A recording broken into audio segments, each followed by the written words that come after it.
Hello dear students, welcome to the South City PCMB. मैं हूं आपका मैथ्स मेंटर दुर्गेश तिवारी और इसमें क्लास 10 की सीरीज चल रही है। क्लास 10 में आप देख रहे हैं chapter number quadratic equation in one variable. ये क्वाड्रेटिक इक्वेशन चैप्टर बहुत ही स्पेशल है, बहुत शानदार है, बिल्कुल नया इंट्रोड्यूस हुआ है आपके लिए। हाँ, लेकिन आप फैक्टर के बारे में जानते थे, क्लास 8 में आपने पढ़ा था फैक्टर में। जब आप छोटे थे तो आप बहुत सारे क्वेश्चंस को सॉल्व करते थे, वहाँ पे एक्स की वैल्यूज को निकालते थे। उन एक्स की वैल्यूज को ही यहाँ पे कहा जाता था रूट। हम लोगों ने ऑलरेडी 4 लेक्चर कंप्लीट कर लिए हैं। मेरे ख्याल से आप लोगों ने भी सब लोगों ने उन लेक्चर्स को बहुत अच्छे से कंप्लीट भी कर लिया होगा। और नहीं किया है प्लीज आप उसको कंप्लीट जरूर कर लें, क्योंकि उसके बाद आपको फिर आना है लेक्चर नंबर अपना 5, जो कि है वर्ड प्रॉब्लम। क्लास 9 से बच्चों के अंदर बड़ा डर बना रहता है कि वर्ड प्रॉब्लम को कैसे करेंगे, वर्ड प्रॉब्लम। वो सारी चीजें आज दूर होने वाली हैं। इसके बाद भी हम लोग एक लेक्चर और करेंगे, वो भी वर्ड प्रॉब्लम का ही होगा। स्टेप बाय स्टेप इन सारी चीज़ों को हम लोग कंटिन्यू प्रोसेस में लाएंगे और बहुत जल्द आपको सारे चैप्टर्स इसी में अवेलेबल होंगे। सारे कोर सब्जेक्ट भी हैं। आप देख रहे हैं हमारे चैनल का लिंक है साउथ सिटी पीसीएमबी। मेरे ख्याल तब तक तो आप समझ चुके होंगे physics, chemistry, maths and biology, जितने भी साइंसेस के सब्जेक्ट हैं वो सब अवेलेबल है एक ही चैनल पे, एक वे में, ऑर्गेनाइज वे में होना चाहूँ तो आपको ऐसा नहीं है कि कुछ चैप्टर पढ़े हैं कुछ नहीं पढ़े। फुल कंटेंट है, जितना सफिशिएंट होता है बोर्ड पॉइंट ऑफ व्यू से वो सब कुछ आपको यहीं मिलेगा, कहीं और जाने की जरूरत नहीं है। जितने भी टीचरों के लेक्चर अपलोड हो रहे हैं, आपको करना क्या, बस उसको कंप्लीट करना है, बहुत अच्छे से देखना है, कई बार देखना है, रिवाइज करके देखना है। अगर चीज़ें नहीं समझ में आ रही तो आप उसमें कमेंट कर सकते हैं, तो चीज़ों को 1-2 बार और कंसिडर भी किया जाएगा। बस एक ही मोटो है कि आपको किसी भी तरीके से बहुत अच्छे नंबर्स दिलाए जाए। तो चलिए आज के इस लेक्चर को हम लोग स्टार्ट कर लेते हैं step by step. Word problem है, बहुत सारे क्वेश्चन है, तो ज़्यादा टाइम वेस्ट नहीं करते, थोड़ा सा जल्दी करते हैं इसको।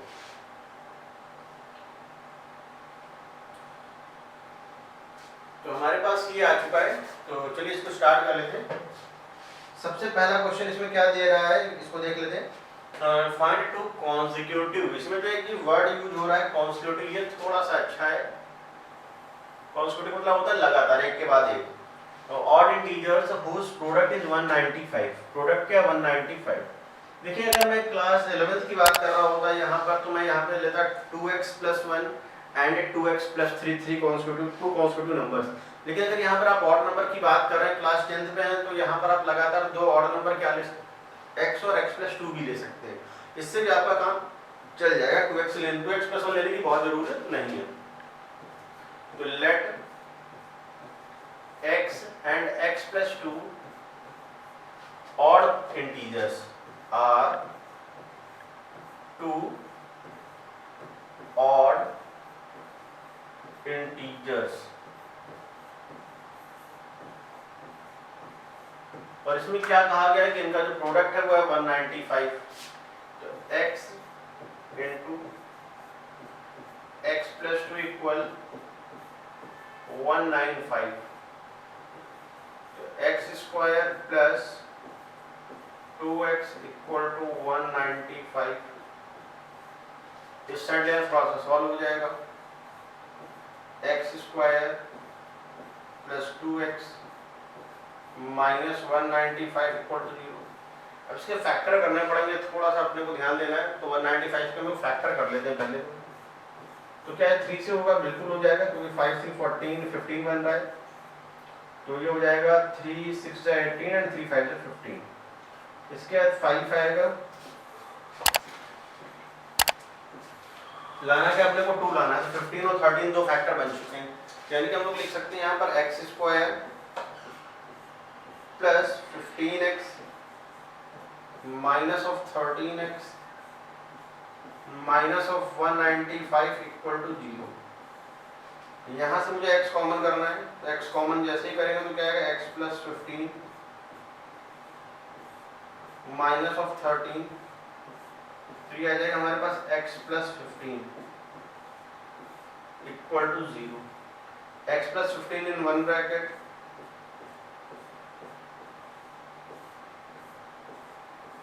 x - 13 = 0 in another।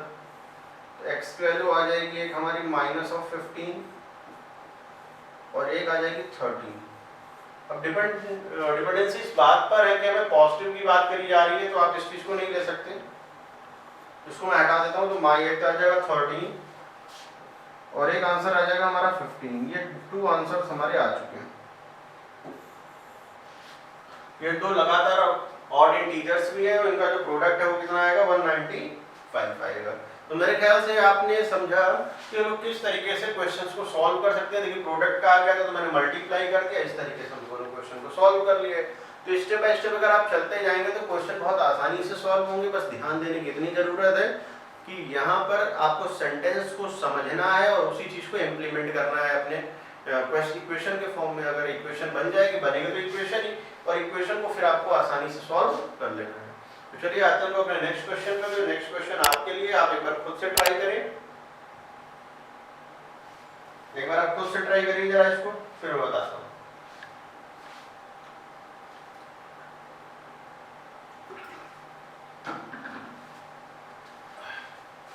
तो सबसे पहली चीज कहा गया था hypotenuse of a right angle triangle is 17 centimetre. ठीक है, अच्छी बात है। And the difference between the other two side is 7 centimetre, then find the other two unknown side. ठीक है, तो सबसे पहली चीज तो आपको ये राइट एंगल ट्रायंगल का फॉर्मेशन कर लेना है। तो ये अपने पास राइट एंगल ट्रायंगल भी बना हुआ है। तो होता क्या है कि अगर आप स्ट्रक्चरल फॉर्म में चीजों को करते हैं तो बड़ी अच्छी रहती चीजें। तो हाइपोटेनस आपको यहाँ पे 17 ऑलरेडी गिवन हुआ है, तो ये हमारे लिए 17 हो गया। और दूसरी बात क्या गिवन है कि जो अदर टू साइड्स हैं उनका जो डिफरेंस है वो 7 का है। तो अगर मैं आपसे ये कहूँ कि ये वाली साइड हमारी x है, तो ये जो साइड है हमारी ये कितनी हो जाएगी x + 7।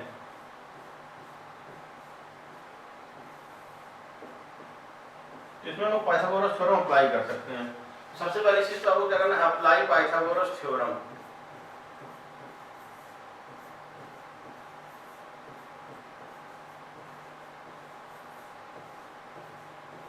Apply Pythagoras theorem.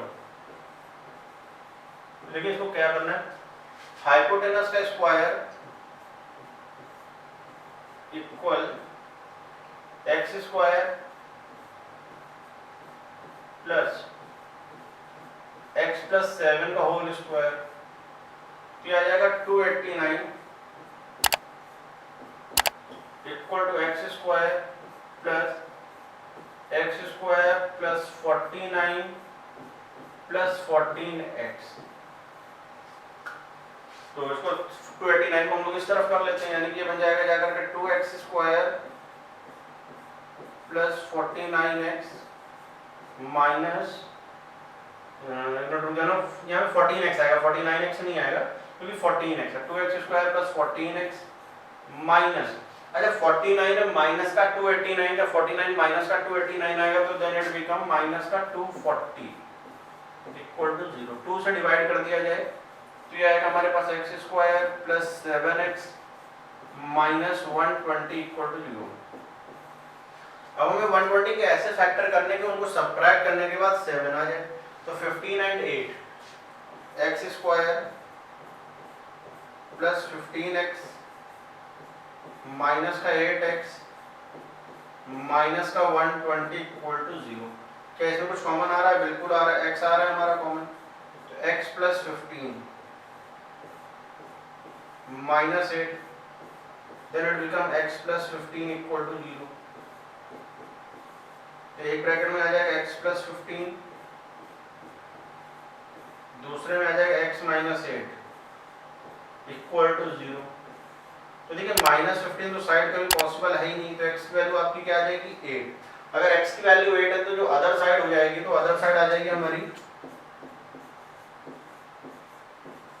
जो कि हम लोगों ने लेट कर रखी, दैट इज x प्लस 7। तो अगर x प्लस 7 है हमारी अदर साइड तो ये आ जाएगा 8 प्लस 7। 8 प्लस 7 के हिसाब से आ जाएगा हमारा 15।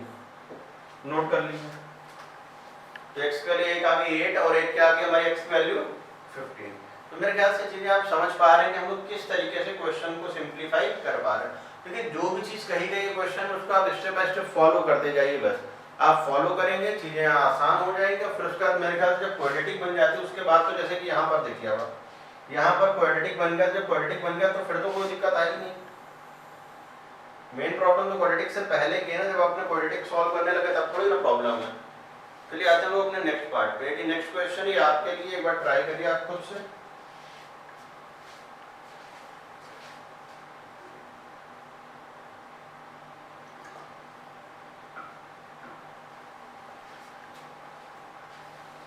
Find three successive even natural numbers whose sum of squares is 308। देखिए अगर यहाँ पर अगर हम क्लास 11th में हो तो जैसा कि मैंने पहले वाले क्वेश्चन में कहा था, फिर से वही चीज में कहने जा रहा हूँ। अगर ये क्लास 11th का क्वेश्चन होता तो मैं यहाँ पे लेता 2x plus 2 2x plus 4। होता कि जब किसी नंबर में 2 से मल्टीप्लाई हो जाता है तो इस बात की श्योरिटी रहती है कि वो इवन ही है, और अगर 1 ऐड कर देंगे तो ये कंफर्म है कि वो ऑड ही है। लेकिन आप 10th में है तो उससे कोई ज्यादा फर्क नहीं पड़ेगा, आप इसको नॉर्मल तरीके से भी कर सकते हैं। तो let 3 successive numbers are x, gap रहेगा एक का तो x plus 2 and next one जब गैप करेंगे तो x plus 4। क्योंकि आप ऐसे समझिए, पहले आता है 2, 2 के बाद आता है 4, 4 के बाद आता है 6, यानी कि डिफरेंस जो है वो 2 2 का रहता ही रहता है। तो उस चीज को आपको फॉलो करना है।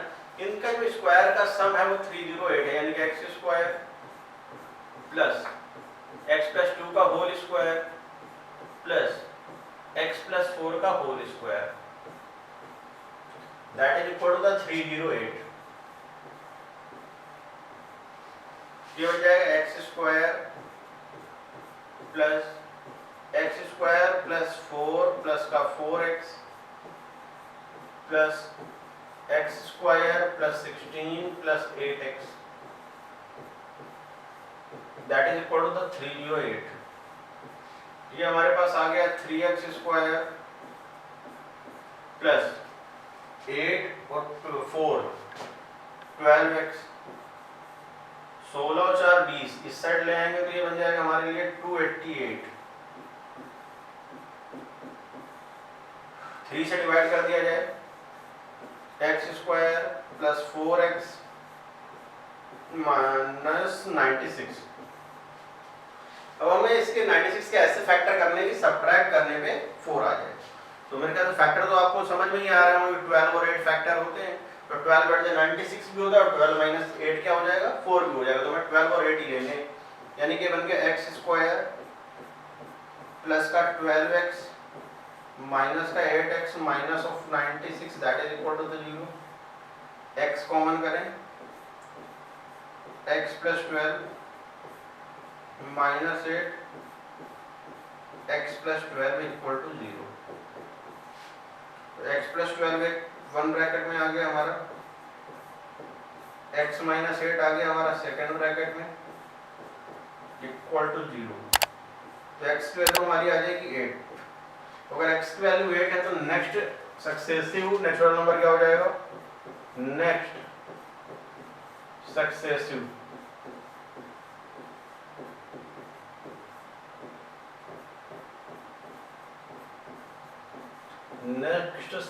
नेचुरल नंबर ये आएंगे आपके 8, 10 एंड 12। ये हमारा आंसर आ चुका है। तो नेक्स्ट सक्सेसिव के हिसाब से हमारे आ जाएंगे 8, 10 और 12। तो देखिए स्टेप बाय स्टेप आप देख पा रहे हैं कि हम लोग क्वेश्चन को रीड कर रहे हैं। क्वेश्चन को रीड करने के बाद जो भी रिजल्ट कहा गया उस रिजल्ट को फॉलो करके हम लोग इसमें इक्वेशन का फॉर्मेशन कर रहे हैं। जैसे ही आपकी इक्वेशन फॉर्म हो रही है फिर तो क्वेश्चन आपके लिए बहुत आसान हो रहा है। वो तो जैसे कि हम लोग नॉर्मल तरीके से फैक्टराइजेशन मेथड से करें, अगर हम फिर से वही बात, अगर फैक्टराइजेशन से जो क्वेश्चन नहीं सॉल्व होगा तो उसको हम लोग क्वाड्रेटिक फार्मूले से फिर करेंगे ही करेंगे। वो तो डिपेंड करता है कि फैक्टराइजेशन से हो रहा है कि नहीं हो रहा। वो तो अगर नहीं होगा तो उसको हम लोग क्वाड्रेटिक फार्मूले से भी कर लेंगे। चीजें तो सारी वही है। अब जैसे कि एक क्वेश्चन और है, देखिए क्या है आगे। एक क्वेश्चन ये है हमारे पास, क्या कहा गया, in a certain fraction,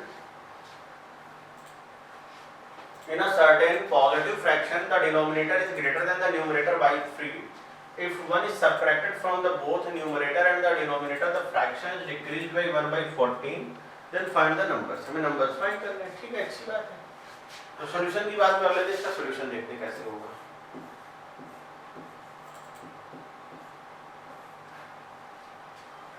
in a certain positive fraction the denominator is greater than the numerator by 3। तो डिनोमिनेटर है बेटा वो क्या न्यूमरेटर से 3 ग्रेटर है। तो let fraction is equal x upon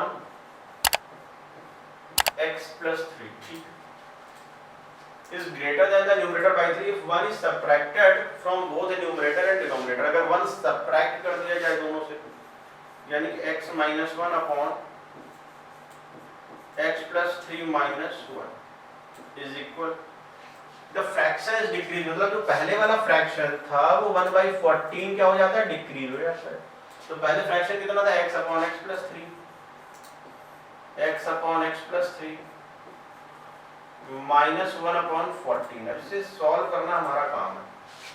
x minus 1 whole upon x plus 2 that is equal to the LCM ले लिया जाए, x plus 3 into 14x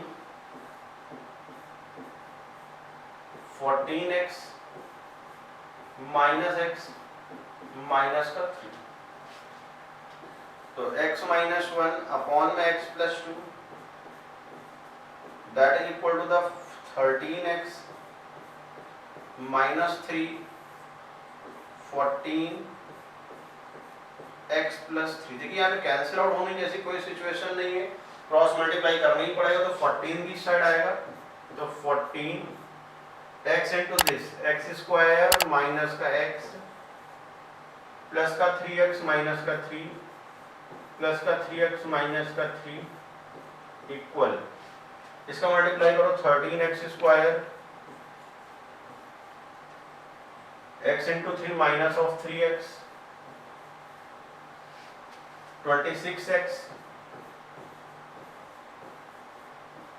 minus 3 to 6, तो ये आ जाएगा हमारे पास क्या, 14x स्क्वायर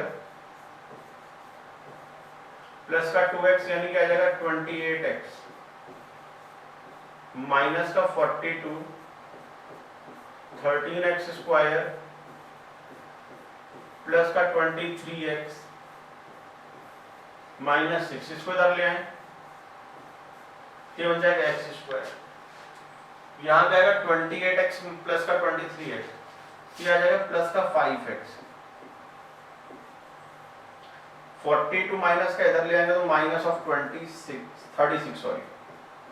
अब हमें इसको फैक्टर करना है, इसके तो फैक्टर इस तरीके से करने हैं कि जो 36 है ये 5 में आ जाए कन्वर्ट होकर के, दो प्रोडक्ट ऐसे करने हैं, तो 9 4 जा 36 से 9 माइनस 4 क्या हो जाते हैं 5, तो यानी कि 9 और 4 इसके फैक्टर बन जाएंगे। तब हम लोग लिख सकते हैं x square plus 9x minus का 4x minus 36 equal to 0, x common करें तो यहाँ पर आ जाएगा x प्लस 9 माइनस का 4 common x plus 9 equal to 0, तो 1 ब्रैकेट में हमारा आ गया x प्लस 9, एक में आ जाएगा x माइनस 4, तो यहाँ पे पॉजिटिव फ्रैक्शन की बात करी जा रही है, तो यहाँ से x की वैल्यू हम लोग 4 वाली कंसीडर करेंगे, ठीक है ना, सेकंड वाली तो माइनस 9 आ रही है, तो फ्रैक्शन क्या हो जाएगा, देन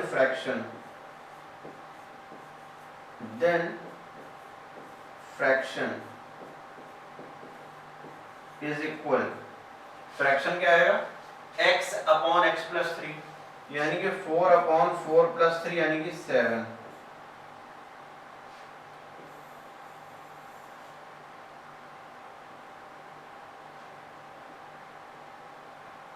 ये हमारे लिए आंसर आ चुका है। तो मेरे ख्याल से आपको चीजें समझ में आ रही होंगी किस तरीके से मैं क्वेश्चन को सॉल्व कर रहा हूँ। देखिए जो भी चीज कही गई आप उसको स्टेप बाय स्टेप इंप्लीमेंट करिए। आप जो सोचोगे कि इक्वेशन बहुत जल्दी बन जाए तो ये तो नहीं पॉसिबल होता। आप पहले उसको स्टेप बाय स्टेप रीड करिए कि क्या क्या चीजें लिखी हुई है। बच्चों के मन में रहता है कि अगर आपको डायरेक्ट इक्वेशन फॉर्म होकर के मिल जाए तो सॉल्व कर लेते हैं, लेकिन अगर इक्वेशन इस तरीके से रिटन फॉर्म में है तो बनाने में प्रॉब्लम होती है। तो सबसे पहली चीज तो आपको इसकी इस बात की प्रैक्टिस करनी चाहिए कि हम लोग इक्वेशन कैसे फॉर्म करेंगे। स्टेप बाय स्टेप आप उसको रीड करिए और वही चीज आप उसको इंप्लीमेंट करेंगे, तभी आपको ये आंसर निकल करके आएगा। चलिए आते हैं हम लोग नेक्स्ट पार्ट पे। उसको आपको खुद से ट्राई कर लेना चाहिए। एक बार वीडियो को पॉज करें, खुद से एक बार ट्राई करें, फिर मैं आगे बताता हूँ आपको। एक बार ट्राई करिए इसको।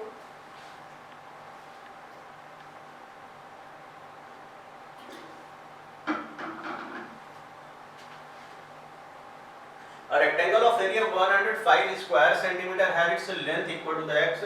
इन question it is already given कि जो लेंथ है रेक्टेंगल की वो क्या है, आपको x गिवन है, ये रेक्टेंगल है हमारे पास, और रेक्टेंगल के लिए ये कहा जा रहा है कि जो उसकी लेंथ है वो क्या है, x के इक्वल है। तो मैंने इसको लेट कर लिया कि ये हमारे पास है x।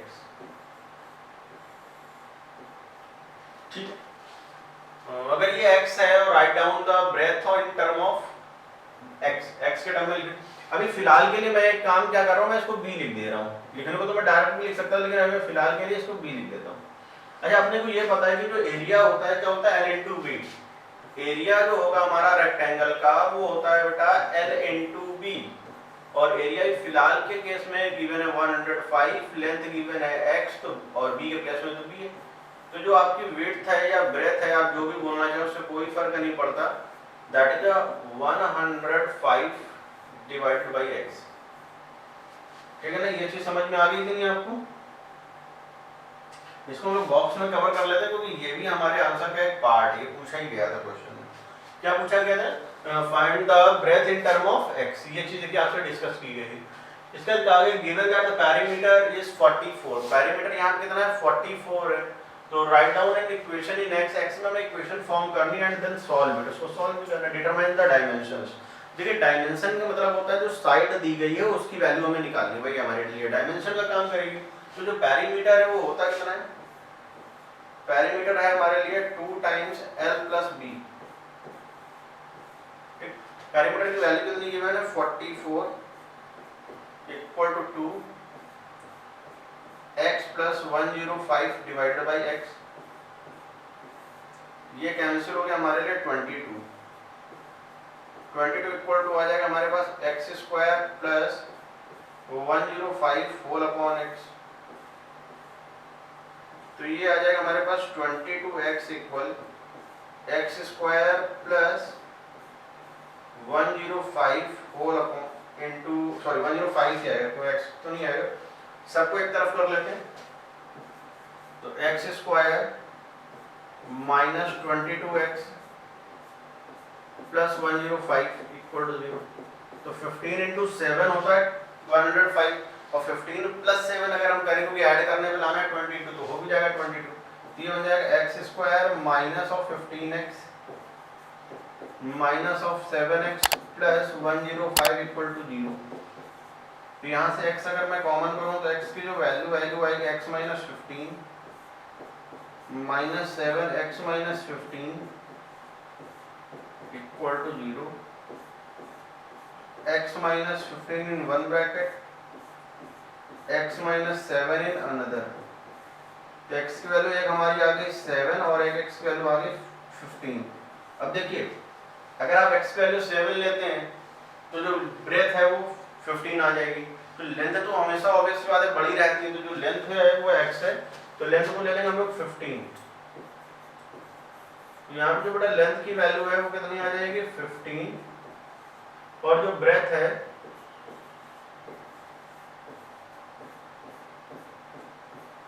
वो आ जाएगा हमारे लिए 7। आप इसको नोट कर लीजिए। फिर आएंगे हम लोग अपने नेक्स्ट क्वेश्चन पे। दोनों लास्ट के जो 2 क्वेश्चन है, इसका मैं 2 क्वेश्चन और कराऊंगा। दोनों बहुत अच्छे क्वेश्चन है अपने आप में, अगर आप उसको समझेंगे ध्यान से देखेंगे तो आप उसको कर ले जाएंगे। जैसे कि क्वेश्चन ये क्वेश्चन में क्या कहा गया है कि an aeroplane is flying with a wind of 30 kilometre per our. Wind है बेटा, विंड कितनी 30 किलोमीटर पर आवर की विंड है। Takes 40 minute less to fly 3600 kilometre. Then what would have been taken to fly against the same wind? Find the plane's speed of flying in still wind। ठीक है, जब wind शांत है बिल्कुल तब आपको स्पीड बतानी है। तो लेट कर लेते हैं, let speed of plane, let speed of plane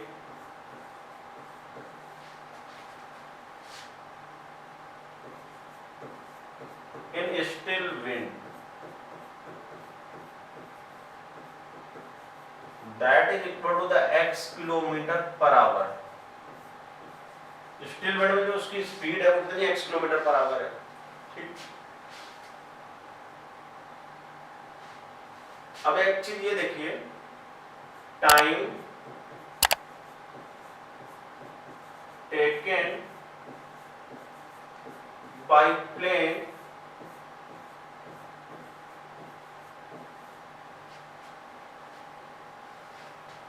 in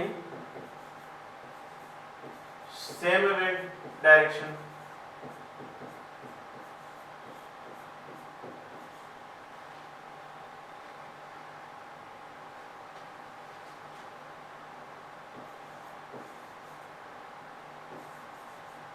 मतलब डायरेक्शन जो विंड की उसी की डायरेक्शन में जाएगा तब। अच्छा एक चीज बताइए बेटा, विंड की जो डायरेक्शन है उसी डायरेक्शन में प्लेन भी जा रहा है, तो अगर सेम डायरेक्शन होगी दोनों की तो जो स्पीड है वो क्या हो जाएगी, ऐड हो जाएगी। यानी कि अगर स्पीड है वो विंड की 30 है तो ये हो जाएगा, फिर आपके लिए डिस्टेंस तो अभी अपने को पता नहीं है, तो डिस्टेंस आप कुछ भी लेट कर सकते हो, उससे कोई फर्क नहीं है, ठीक है। यहाँ सॉरी 3600 किलोमीटर, कुछ भी क्या 3600 किलोमीटर तो गिवन नहीं है, सॉरी। तो 3600 टाइम इक्वल होता है डिस्टेंस अपॉन स्पीड, तो स्पीड कितनी हो जाएगी, x प्लस 30। अब इसी में अगर हम कहें time taken by the plane in opposite wind, opposite direction of wind, जब आप अपोजिट में जाएंगे तो क्या हो जाएगी, स्पीड रिड्यूस हो जाएगी, यानी कि 3600 अपॉन x माइनस 30। अच्छा एक चीज ये बताओ बेटा कि अगर डिनोमिनेटर छोटा है तो जो ओवरऑल वैल्यू आएगी वो बड़ी आएगी। अब जैसे x प्लस 30 है तो डिनोमिनेटर बड़ा है तो वैल्यू क्या आएगी, छोटी, और x माइनस 30 यहाँ पे डिनोमिनेटर छोटा है तो वैल्यू क्या आएगी, बड़ी, यानी कि ये बड़ा है और ऊपर वाला छोटा है, तो टाइम किसको ज्यादा लगेगा, टाइम जिस वाली वैल्यू में ज्यादा लगेगा। तो यानी कि यहाँ पर आएगा हमारे पास अकॉर्डिंग टू द इक्वेशन, जो क्वेश्चन है 3600 upon x minus 30 minus 3600 upon x plus 30,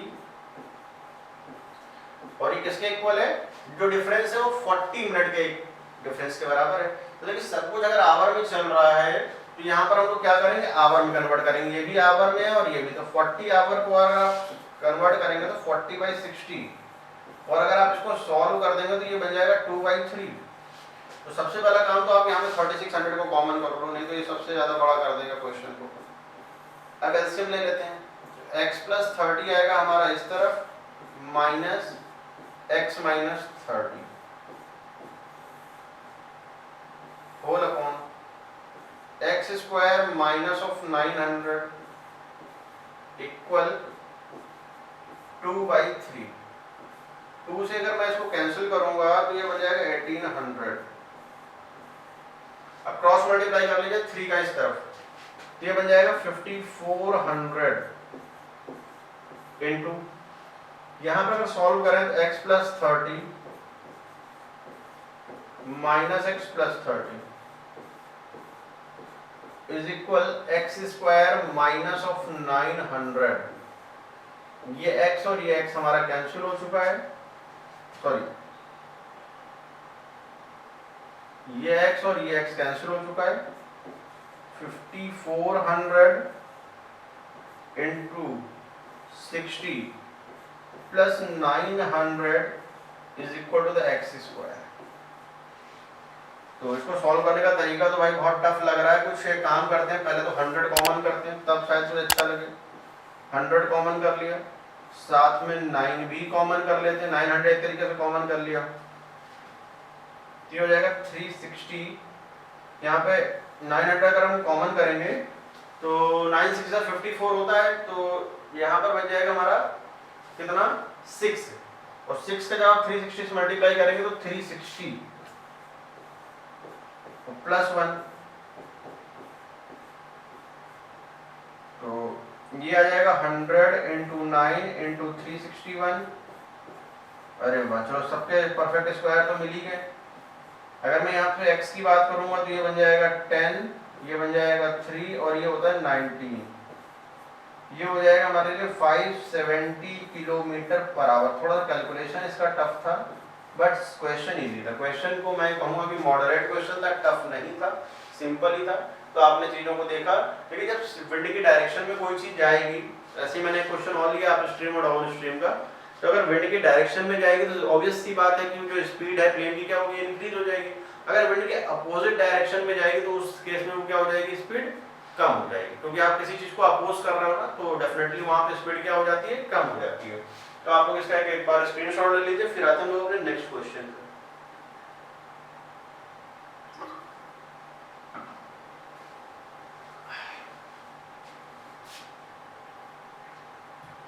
ये हमारा नेक्स्ट क्वेश्चन, ये भी बहुत अच्छा क्वेश्चन है। देखिए सबसे पहली चीज मैं यहाँ पे आपको एक चीज क्लियर कर देता हूँ कि जो कहा गया है, अ boat can cover 10 kilometre up stream, एक ये वर्ड जो आप देख पा रहे हैं ना, अप स्ट्रीम। चलिए एक बार पेन चेंज करते हैं कलर, ये एक बार यहाँ पे कहा गया अप स्ट्रीम, और एक वर्ड आप यहाँ पे देख पा रहे हैं, that is a downstream. देखिए अप स्ट्रीम का मतलब होता है opposite to stream, downstream मतलब होता है सेम टू स्ट्रीम। मतलब अपोजिट डायरेक्शन है अप स्ट्रीम का मतलब है स्ट्रीम की डायरेक्शन और बोट की डायरेक्शन अपोजिट है तो अप स्ट्रीम है, और अगर सेम डायरेक्शन है तो वो डाउन स्ट्रीम है। जब हम बात कर रहा हूँ डाउन स्ट्रीम की, तो उस टाइम पे जो स्पीड है बोट की और स्ट्रीम की दोनों क्या हो जाती है, ऐड हो जाती है। और अगर हम बात कर रहे हैं अप स्ट्रीम की तो माइनस हो जाएंगे, ठीक। और स्ट्रीम की तो स्पीड वैसे भी आपको गिवन है 1.5 किलोमीटर पर आवर। तो late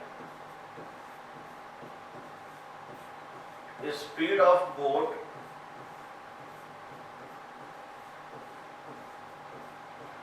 that is equal to the x kilometre per hour, पहली चीज। तो speed of boat in up stream,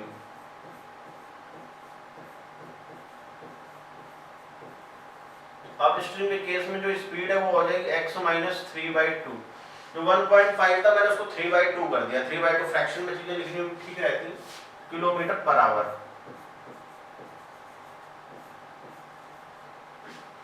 तो speed of boat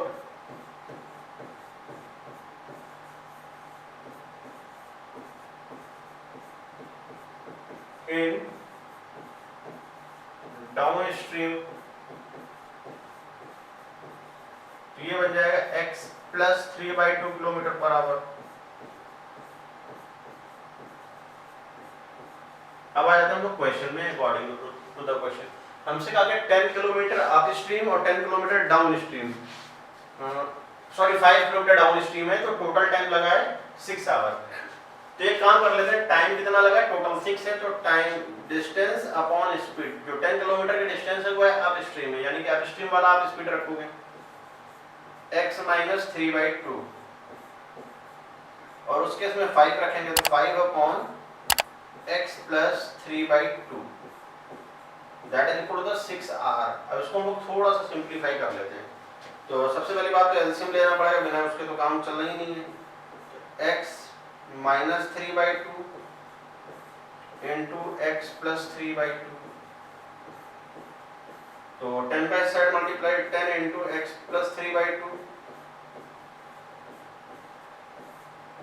plus 5 into x minus 3,